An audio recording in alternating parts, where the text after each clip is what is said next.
I went with Ooishi-san, riding in his frigid car. It was almost as if the bright sunlight outside was a lie. I'm sorry about calling you so late last night. Did your parents get angry at you? No. I recalled Nena, who had been listening to the phone conversation all that time, separated from me by just the door. Even now, in the brightness of the sunlight, the thought still creeped me out. With a big bump that jolted the car, the road connecting the city changed from dirt to pavement. My head swiveled back with a sudden realization. That's right. This was where Tomitake-san died. They've hit a snag in the investigation regarding Tomitake-san. Ooishi-san spoke while peering at me from the corner of his eye. They believed it was caused by hallucinogens, given how he was clawing out his own throat. But a drug that could cause that to happen so suddenly is extremely hard to come by. Bear in mind, of course, the autopsy was done with that premise in mind, so we didn't find any leads. You know that thing you see in comics all the time? Where there's a drug that, if you put in them, it doesn't leave any traces? It exists.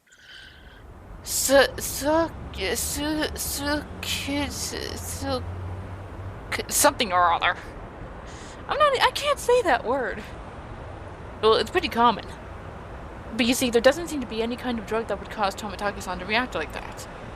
Then, you're saying the police concluded Tomitake-san just died from the curse?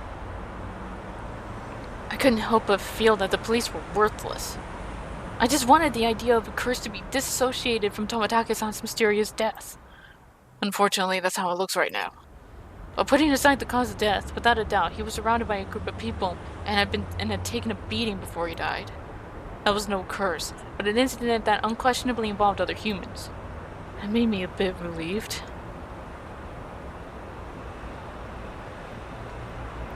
We passed in front of the rather desolate but still busier than Hinamizawa train station. The car pulled into a restaurant parking lot and I followed Ooishi-san into the shop. It was pretty crowded, but there were only adults at this hour. Of course there wouldn't be children in here in the middle of a weekday.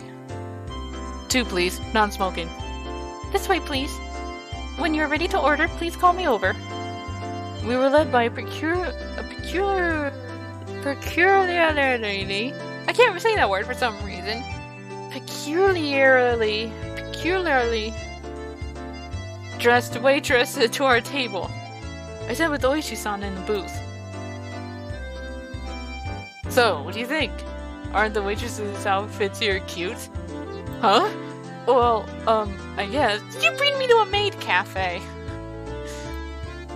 This shop is always quite busy.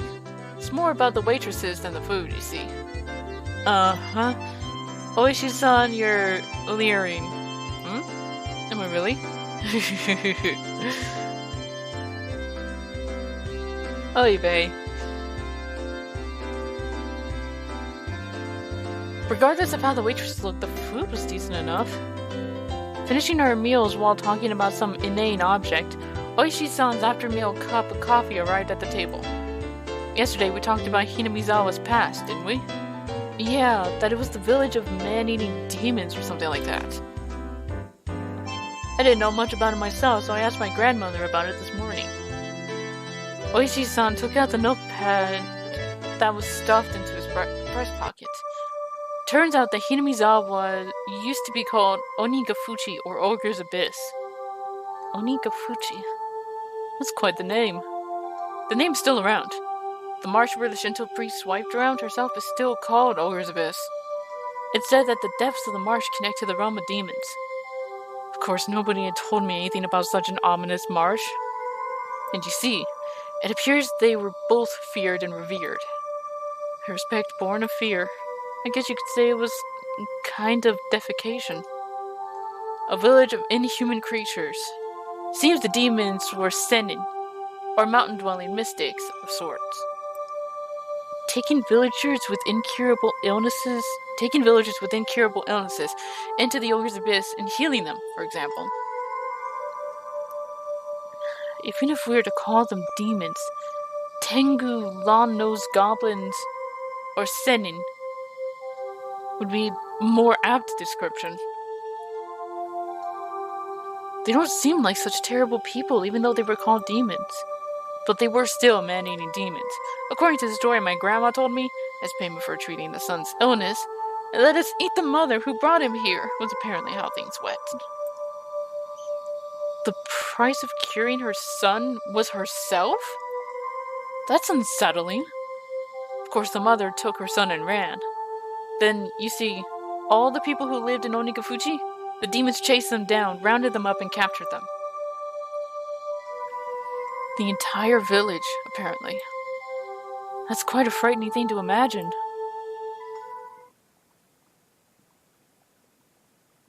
In the end, it seems both the mother and son were caught and eaten. The end. There's a problem with this story. Both witnesses in the story were eaten, so nobody would be able to tell the tale. Huh? There are plenty of old fables like this. In contrast to the ghastly tale, Ooishi-san laughed heartily while sipping his coffee. But, well, there are quite a few other tales, where the demons from Onikakushi band together and to capture their prey. I recall that Mion said all the villagers united and fought against the dam construction. I saw similarities with how that part about unification overlapped. Normally, they hunted down a single person and they chose who it was going to be beforehand. Huh? That caught my attention.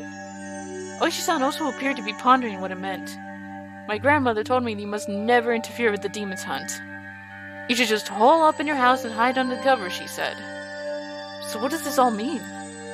It means you mustn't ever help or protect the prey. As long as you don't disturb the demon's hunt, no harm will fall upon the villagers. It seems there's that kind of rule. Basically, don't help the victims.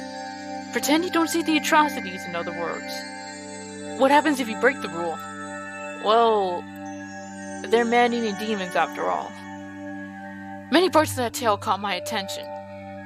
Parts of the story he told me overlapped with his theory that the perpetrators were all the village families. Even if it wasn't the whole village, it was conceivable that the villagers were hiding under the covers and leaving them to die when there was a group that was on their hunt, wasn't it? I didn't dare speak it. Then, Ooishi-san, I guess it looks like it's either the village families or a group of villagers perpetrating the crimes. What do you think, Mayabara-san? Excuse me. Another cup of coffee, please. That's what I wanted to know. It seemed that we were both waiting for the others to say that last part. I waited for the waitress to finish pouring coffee before speaking. Last year, I had a nagging feeling when Satoshi-kun disappeared. Ooishi-san muttered as he watched the milk swirl around in his coffee. So those friends of Satoshi-san, meaning your group of friends, Mayabara-san, I had a bit, really just a little bit, okay, of background checking done on them. If Ooishi-san had said this to me before, I would have been furious, since he told me earlier not to suspect my friends. But as I was now, I couldn't. This might sound pretty stupid. Mayabara-san, if you feel that it's stupid, please say so. I'll just stop. Ooishi-san was wearing the most serious expression that I'd ever seen from him. It was as if he was telling me to prepare myself and listen. There were quite a few things I regretted hearing from Ooishi-san, but none of them were as threatening as this. A little voice inside me was screaming like an alarm. Stop, Keiichi. This was probably the last one. I took a deep breath and silenced that voice. I would not run from the truth. Please. That was all I could utter. Ooishi-san stared into my eyes silently for a few moments. After he was certain I was ready, he began. The victims of the incident of the first year was the overseer. A few weeks prior, he had an altercation with Mion Sonozaki-san. Multiple altercations. Ooishi-san had said before that Mion had defied the dam project vehemently.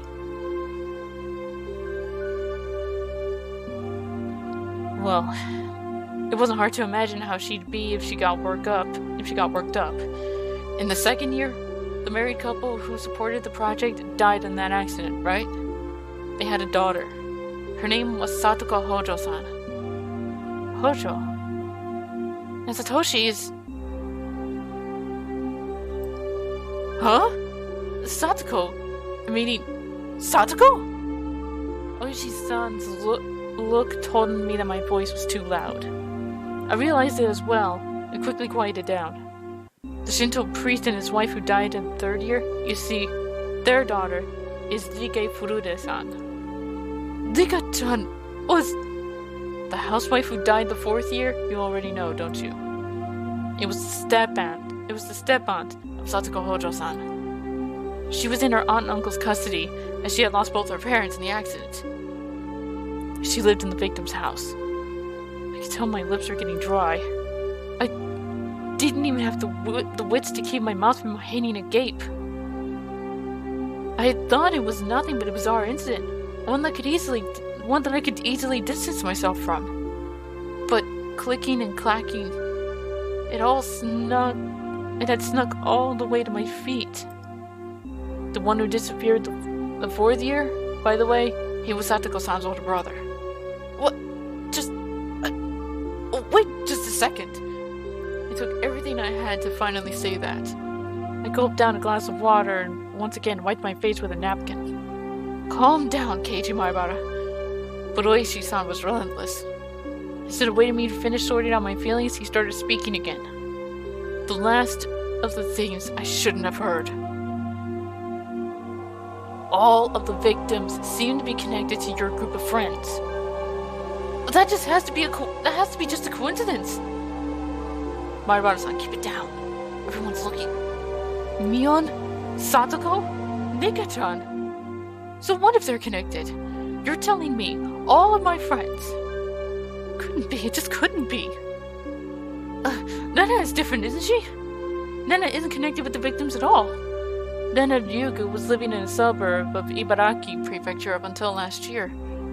Well, it's true she hadn't directly met any of the victims. He said it in a roundabout way. Is he saying she's also connected?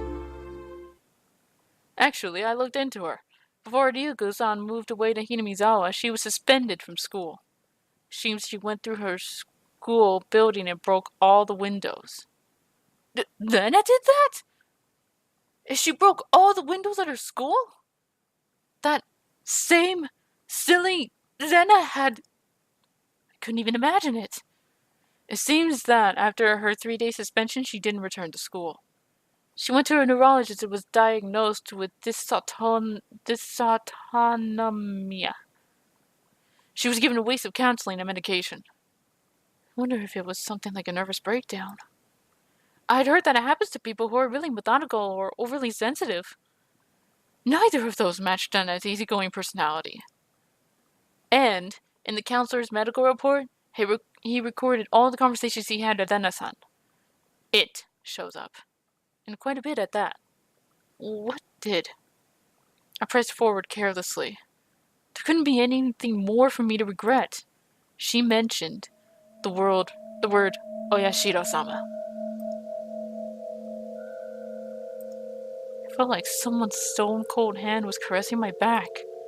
Why had Nana spoken of Oyashiro-sama before she even came to Hinamizawa? Seems that the Oyashiro-sama she spoke of was like a ghost appearing in her house every night, standing over her pillow, looking down at her. My mind froze. I couldn't process what I was being told. A while after that, she moved to Hinamizawa. Ah, that's right. She's not an outsider. Huh? According to the residency register, the Ryugu family used to reside in Hinamizawa. Nana-san moved to Ibaraki right after she finished elementary school. My mind went completely blank. It was similar to the static you'd see on a blank TV channel. My ears began ringing as I lost all sense of comprehension. Maibara-san, are you alright? Shall we stop? Those words brought me back. I couldn't let it end here. Now I understand Rena. Then, how about the last victim, Tomitake-san? Who was he connected with? Irritated, I let out one final reprisal. All of them. Have you forgotten, Maibara-san? Didn't you spend all the night of the festival together quite merrily? Quite a few of the officers saw you enjoying yourselves. Now there was nothing I could respond with. I fell silent as my brain turned to mush. We should get going. Mayabara-san, did you take your afternoon medicine? I'd completely forgotten that the medication I'd gotten today until Ooishi-san said that. I got another glass of water, and we left the shop after I chugged it down. We got in the car and returned to Hinamizawa via the rough road. I never really paid attention when I was on my bike. But did cars normally shake this much? It was almost as if the road was desperately trying to tell me something. But a big jolt from the difference in elevation of the road when it changed from cement to dirt. I was certain that I'd heard Tomitake-san scream. I sat in silence, just letting myself be shaken by the car. I'll drop you off at your house. You missed school because you were ill, correct? My apologies for the long conversation. Why did you talk to me? I blurted out the question. Really, just blurted it out. I didn't expect an answer. I did check with you first, didn't I? If we should just stop. Not that. Why did you reach out to me? I understood quite well that Ooishi-san was investigating the string of suspicious incidents. But why was he telling me all this? I knew nothing and I couldn't help. Everything Ooishi-san spoke of was news to me. First of all, what could I, having just moved here, know? By chance, if there was a reason for Ooishi-san to reach out to me, then it would have to be that I looked suspicious to Ooishi-san, as I was part of Mion's circle of friends. I'm retiring this year. I'm planning on moving away after retiring as my grandma wants. So while I'm still on the case, I want to bring the truth behind this incident to light. So, Ooishi-san, you suspect them, don't you? All of them. Ooishi-san didn't really give a response. It felt a little late, but I thought it was his way of showing a bit of consideration for my feelings. This is mostly my intuition from 30 years on this job. Mayabara-san, you're the one in danger. Huh? I wanted to reply with, that was absurd, but in my downtrodden state I couldn't bring myself to say it. I'll be retiring this year, so I won't be at the Watanagashi next year. So I want to settle things. In other words, he was insinuating that on the next Watanagashi I might be the victim. I've been warned by the chief as well. Each incident in the string of cases has been solved, so don't bring it up again. So I was told. This is the pressure that I'm facing. Pressure? From what? Someone in Hinamizawa. We've arrived. Is this fine? After some time, the car finally reached the path to my house. The clock read 2 p.m. I was surprised so little time had passed since we ate. It was hot outside the car. The chirping of the Higurashi hurts my ears. I won't mind if you just forgot everything I told you today. But I'm still going to keep investigating. I'll end Oyashiro-sama's curse this year. So you're saying I should contact you if anything happens? It's fine. Just contact me when you feel you have to, Mayabara-san. I wasn't collected enough to understand Ooishi-san's roundabout way of saying it. Be sure to take it easy. I'm sorry for throwing all of this at you while you're taking the day off because you're sick. I didn't really give any sort of response. I'll always be on your side. If anything, believe that. I'll be off now. The tires crunched over the dirt road.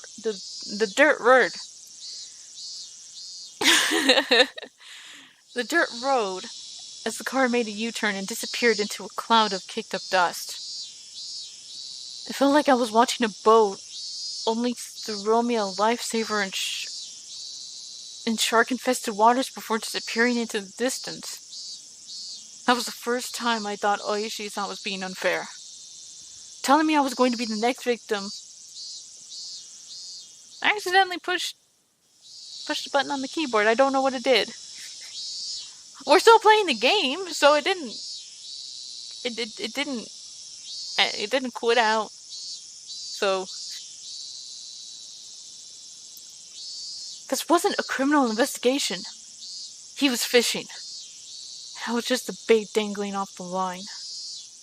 Would the fish be the perpetrator? Or was it really just Oyashiro-sama's curse. Either way, the bay would be swallowed whole. Damn it. I want to die. For some time, I could do nothing but stare at the puddle of water left behind by the AC from the car. No one dies. Not like this.